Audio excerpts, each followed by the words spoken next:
my father died. And that was why I had suddenly to go to work at 14. I suddenly had to go to work. And your brothers were kept on at school, weren't they? But yes, just as an extra 2 or 3 years so they could get a certificate.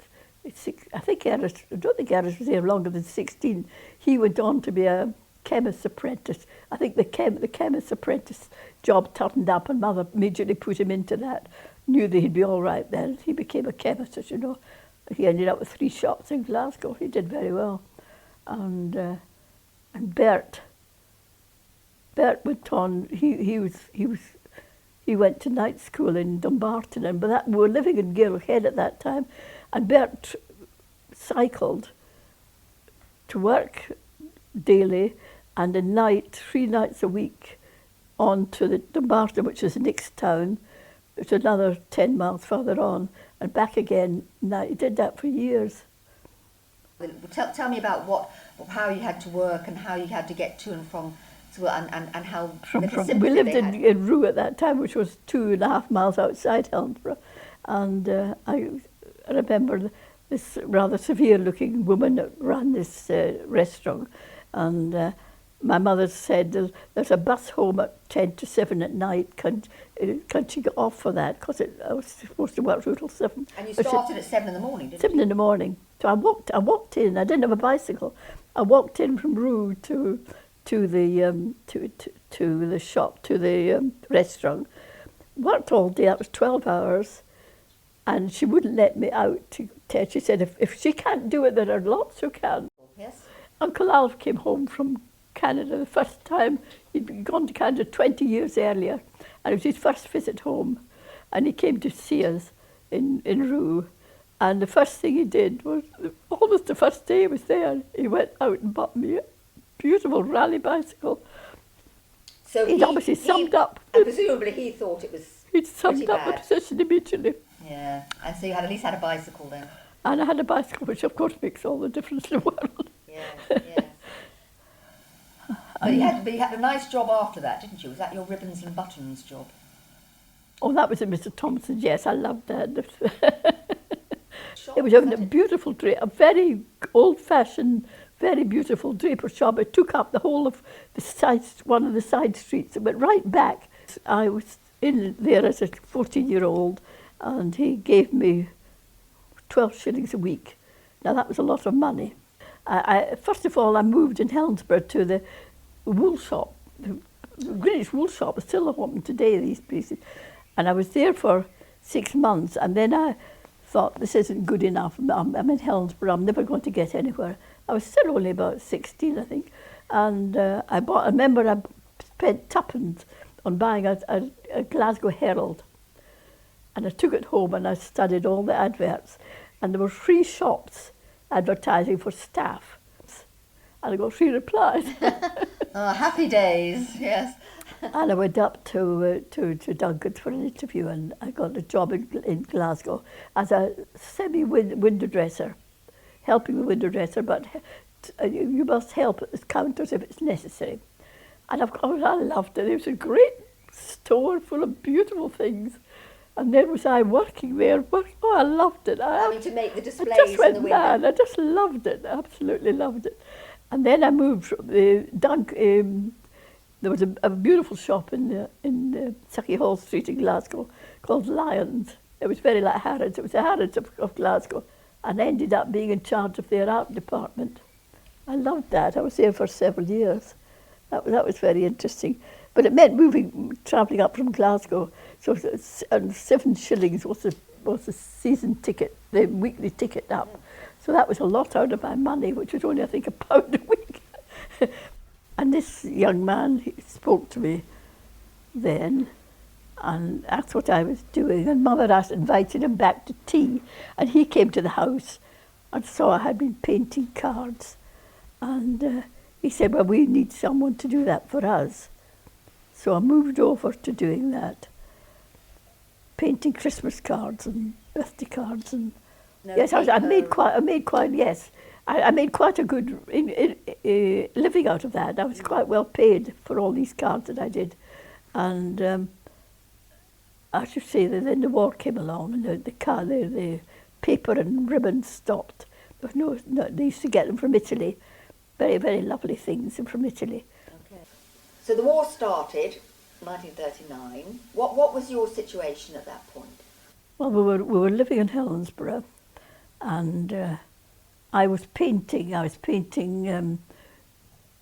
Christmas cards and designing birthday cards and things for a firm in Glasgow. My mother kept saying, "Don't worry, when the war comes, there's always lots of jobs for everybody."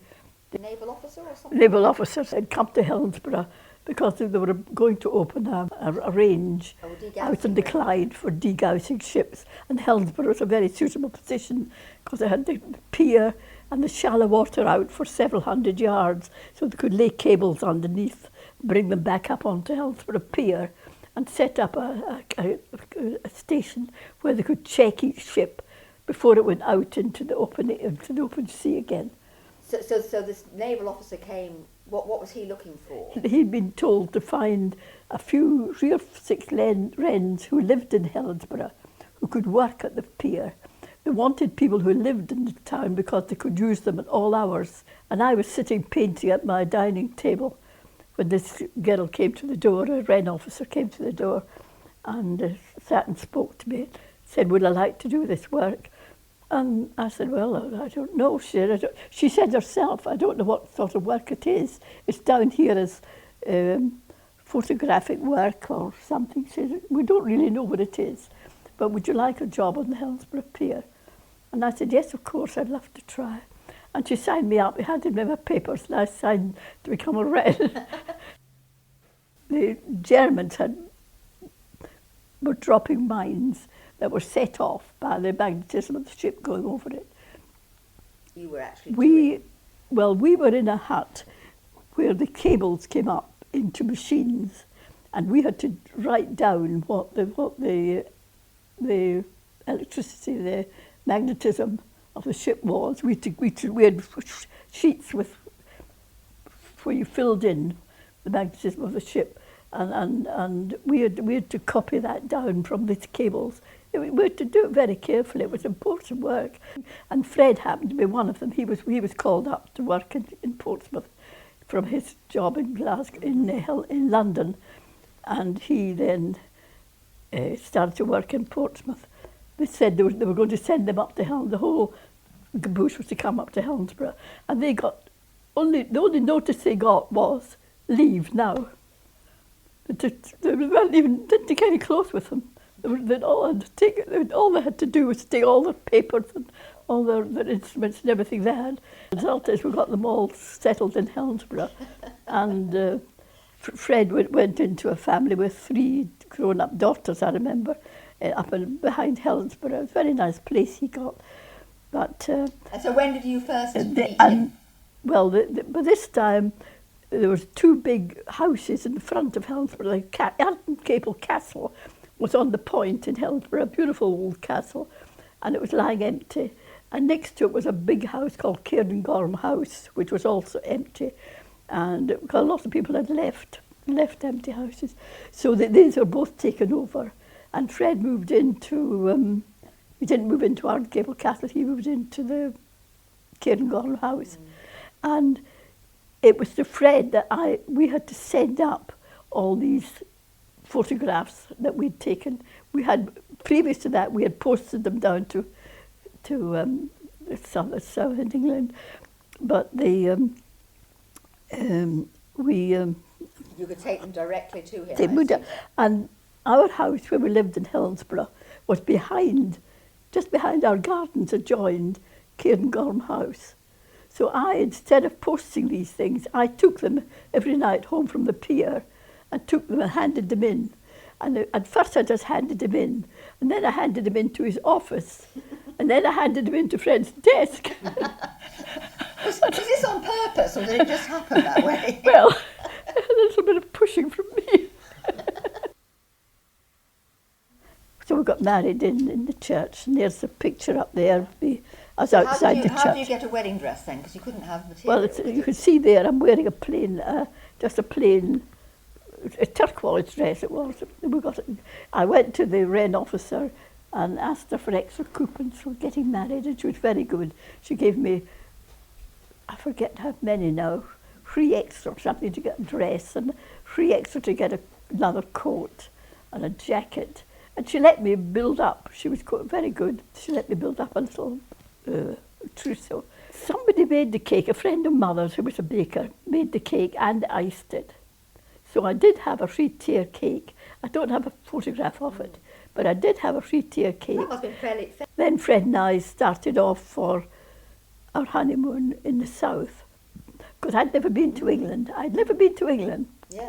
Can you imagine it? A 26-year-old in Glasgow had never been to England. We didn't move about much in those days. If you went on holiday, you went down to the seaside or locally or into the country, and we did walking. Stone the Wold, that's right. I loved that name. It took my fancy, Stone the Wold. And we had a lovely time there. We walked everywhere because we'd only enough petrol. We'd only saved up enough petrol to get us there and back, because you only had a certain amount. You went to Avonmouth, I think, is that right? Yes, it was Fred moved first. He was moved. They moved. By this time, of course, they'd all come up from the south. I've told you that bit, haven't I? And they were in Hillsborough. And they were, when the war ended, or it was ending, they moved back. And the Admiralty took over all these places in Bath, and Fred was sent down there. So I was stranded up in Hillsborough. So Fred got the job in Bath, and I then asked for a transfer down. And now, you were then working in Avonmouth, is that right? What were you doing in Avonmouth? I was still a wren, and we were down in the docks at Avonmouth. Avonmouth is full of docks that run out into the channel like that, into the Severn channel, and we were on the end of one of these. And we had to log in and test every ship from America, all the Liberty ships, when the Liberty ships started coming in from America with supplies for Britain. It was towards the end of the war.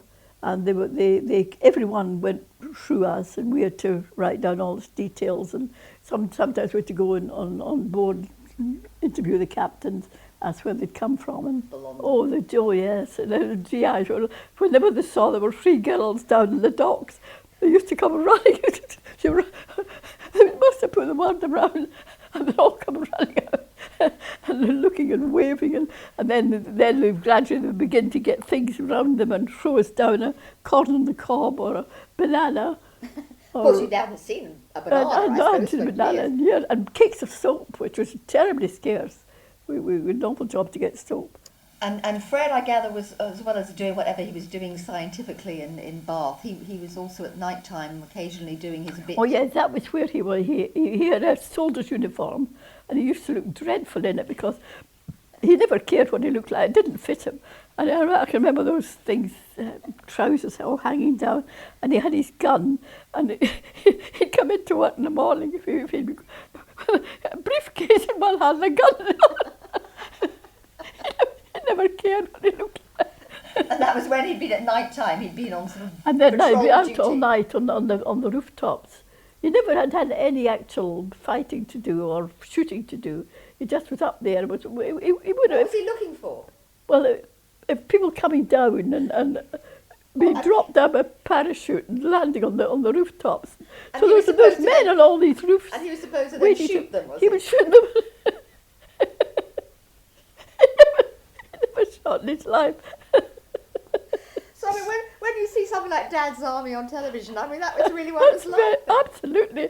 Really, people were quite hopeless about shooting and knowing what they're doing, and then marching. And he turned up at the for an evening and marching, but he hadn't forgot his uniform and his suit and his gun and his...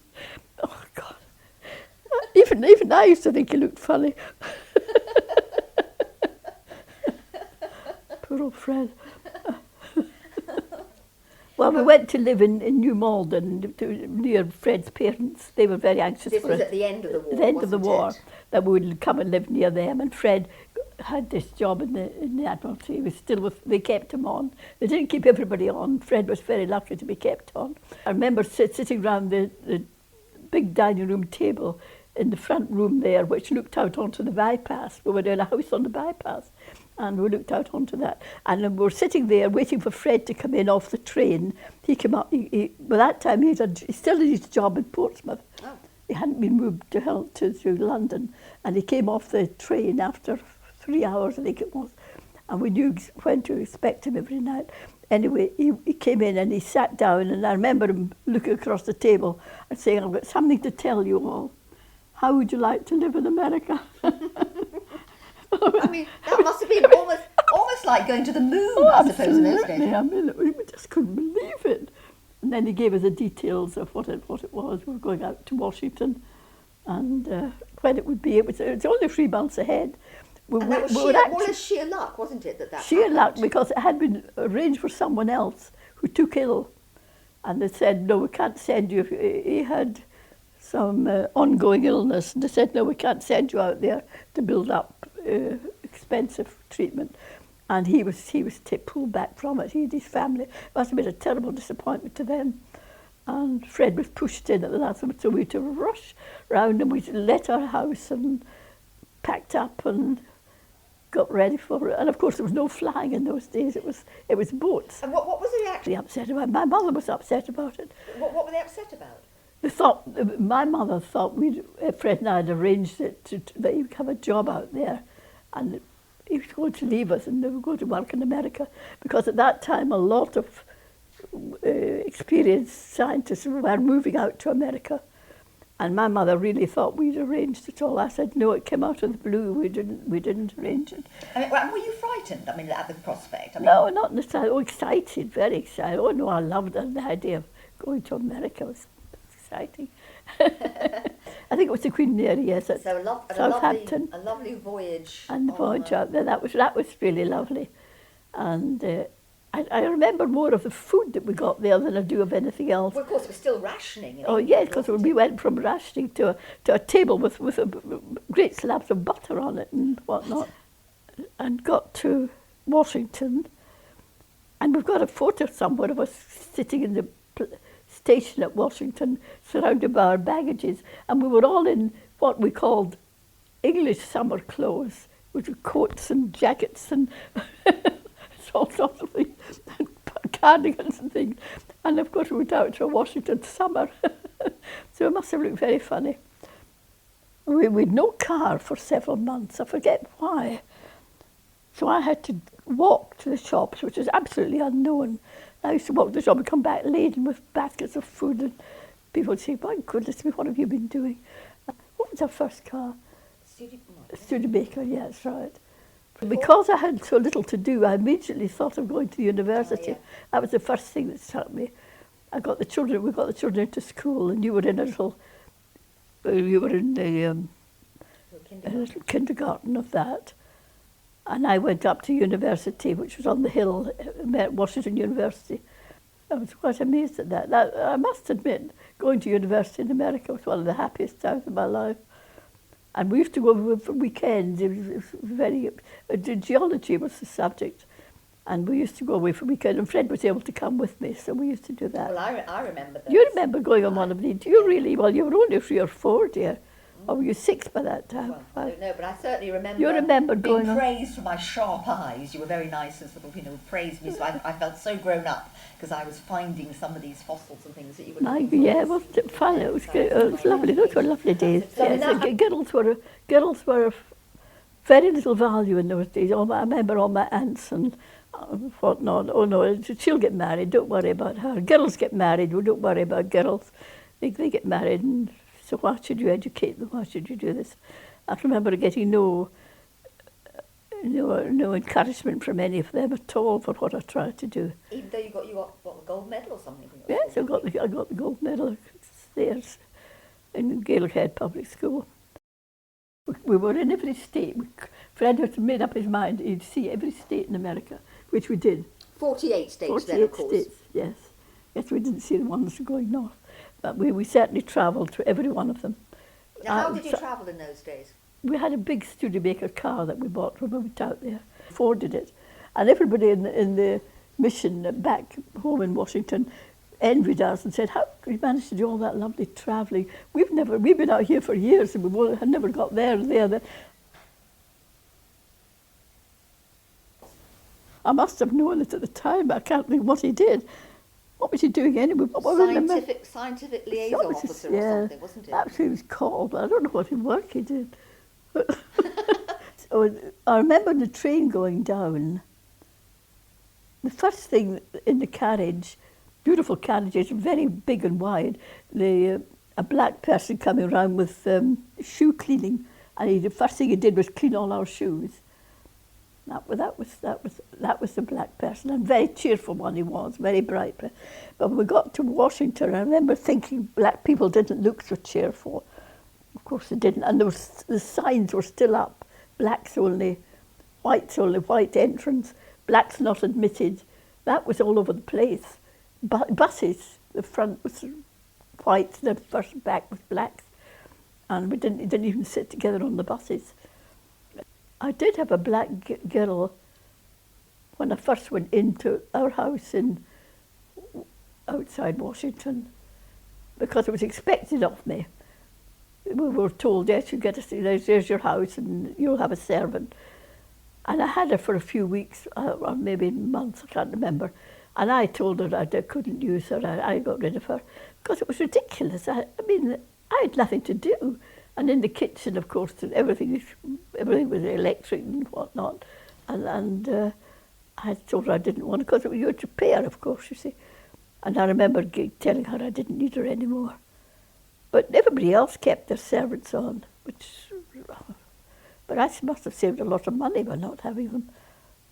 What did you, I mean, I know you went to some good parties, didn't you, at the embassy? But the embassy parties were lovely. In the summer, it was summer parties, garden parties, which were lovely. I remember them very well. I stood behind the piano eating shrimps with her, is that right? And caviar. Yeah, have I got this in my book or something? I've forgotten about it. You don't remember that? I remember you said it was the first time you'd ever eaten caviar. Oh, and yeah. Then you sat and ate bucketfuls of it behind the piano with Lady Mountbatten. That's right, I remember it now. A great big black, very big. It was an enormous. You can get very big grand pianos, not the little ones that we know. Yeah, that's right.